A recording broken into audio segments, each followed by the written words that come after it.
Bismillahirrahmanirrahim. Assalamualaikum warahmatullahi wabarakatuh. Saudara-saudara, para pencari ilmu yang Bapak banggakan. Alhamdulillah kali ini kita ketemu lagi tentang farmakologi. Farmakologi yang spesifik untuk sediaan obat. Nah, sediaan obat ini bermacam-macam.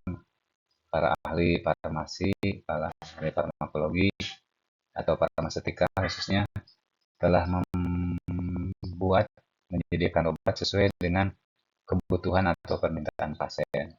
Jadi ada kalanya pasien itu butuh sekali obat oral. Ya. Obat oral itu ada yang tablet, ada yang sirup. Kalau nggak bisa tablet, dikasihlah sirup. Kalau nggak bisa oral, ada sediaan lain, yaitu golongan obat-obat injeksi. Seperti yang disampaikan di awal, mengapa ahli farmasi membuat berbagai sediaan obat? Itu bertujuan untuk menjawab kebutuhan pasien sesuai dengan kondisinya. Nah, ada ilmu yang mempelajari tentang sediaan obat disebut ilmu farmaseutika. Jadi farmaseutika merupakan disiplin ilmu yang mempelajari pembuatan dan penyerahan obat yang meliputi langkah-langkah pengumpulan, penambahan, penyimpanan, standarisasi bahan obat, pencampuran obat, dan penyiapan sediaan farmaseutika yang dapat digunakan sebagai obat. Tujuan pembelajaran saat ini adalah untuk mempelajari tentang sediaan padat, sediaan cair, dan sediaan semi padat. Jadi setelah kuliah kali ini, saudara-saudara bisa melihat contoh-contoh seperti apa sih sediaan padat, cair, dan semi padat. Sediaan padat terdiri dari tablet, serbuk, suppositoria, serbuk inhalasi, dan injeksi padat.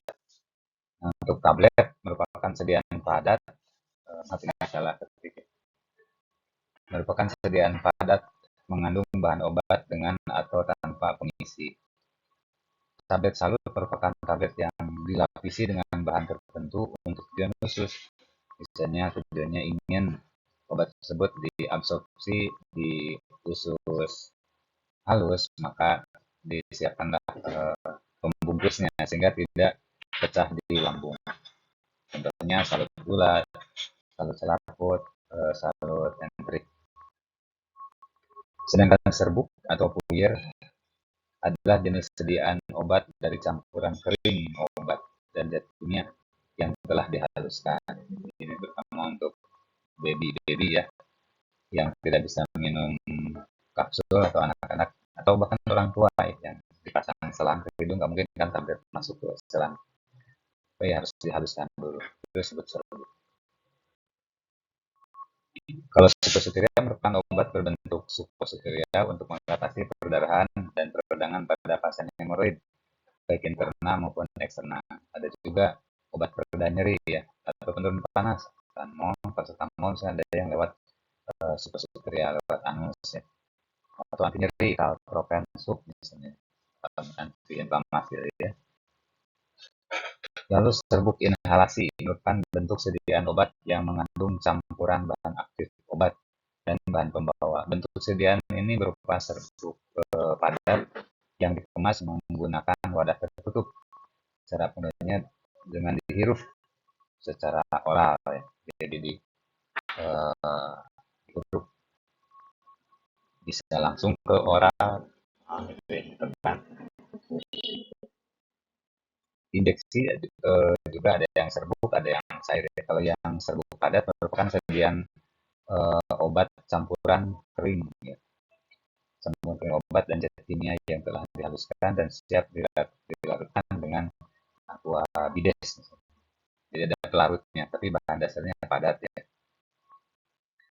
Lalu yang kedua adalah sediaan cair. Nah, kalau sediaan cair berarti namanya juga cair, berarti berbentuk cair ya.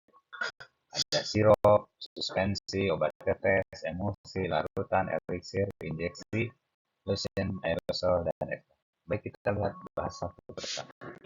Sirup. Sirup merupakan larutan oral yang mengandung sukrosa, jadi itu zat manis ya, atau gula lain kadar tinggi.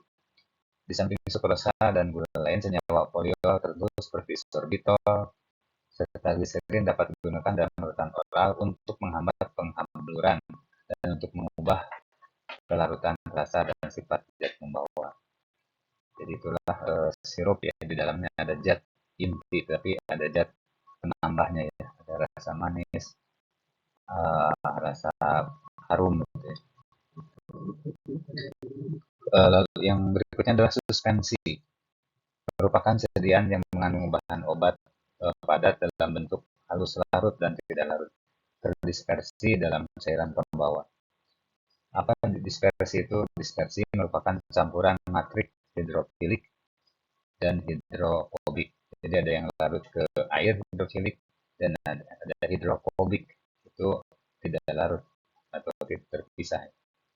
Obat dalam dispersi padat dapat didispersikan secara molekuler dalam partikel amop atau dalam bentuk partikel.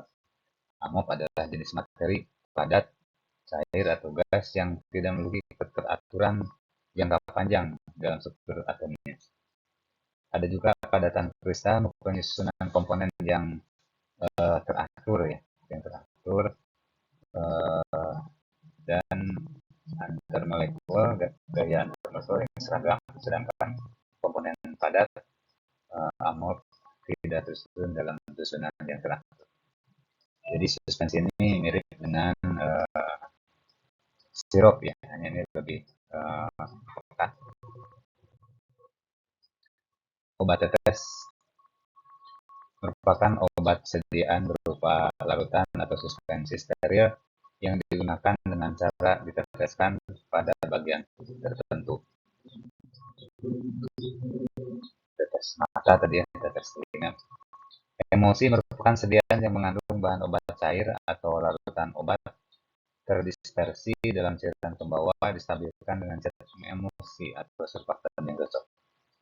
Dalam sediaan pembersih, surfaktan memiliki peran penting yang dapat berfungsi sebagai pembasah, pembersih, bahan pembusa, pelarut, kondisioner, pengental, dan untuk menghasilkan emulien atau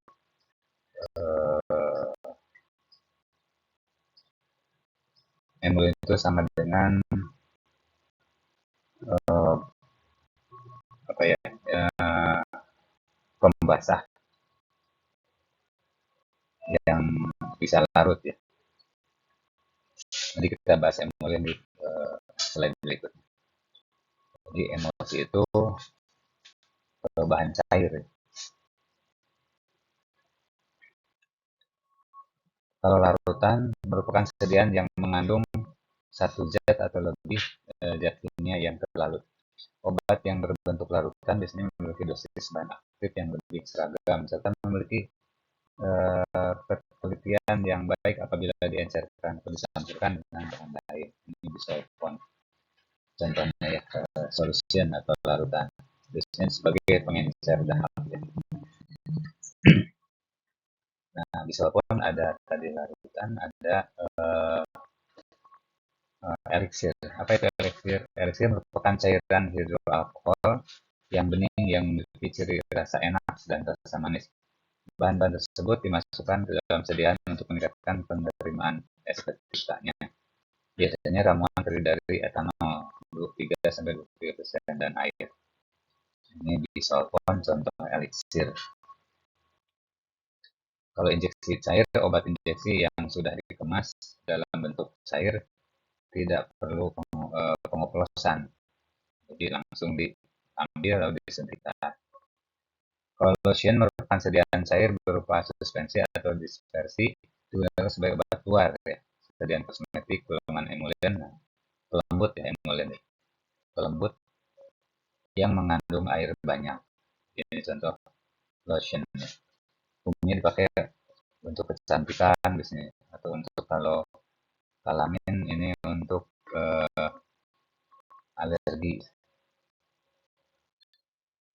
Aerosol merupakan sediaan yang bertekanan yang dapat menghantarkan obat berupa cairan atau padatan berupa hasil spray pada permukaan kulit atau digunakan secara inhalasi untuk tujuan obat di paru-paru. Jadi aerosol itu sifatnya seperti dihantarkan oleh udara ya, disemprotkan.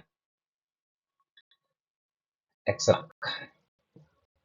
Ekstrak merupakan sediaan kental yang diperoleh dengan mengekstraksi senyawa aktif dari simplicia atau dari bahan-bahan tumbuhan ya, nabati, atau simplicia hewani menggunakan pelarut yang sesuai. Kemudian semua atau hampir semua pelarut diuapkan dan massa atau serbuk yang tersisa diperlakukan sedemikian rupa sehingga memenuhi baku yang telah ditetapkan.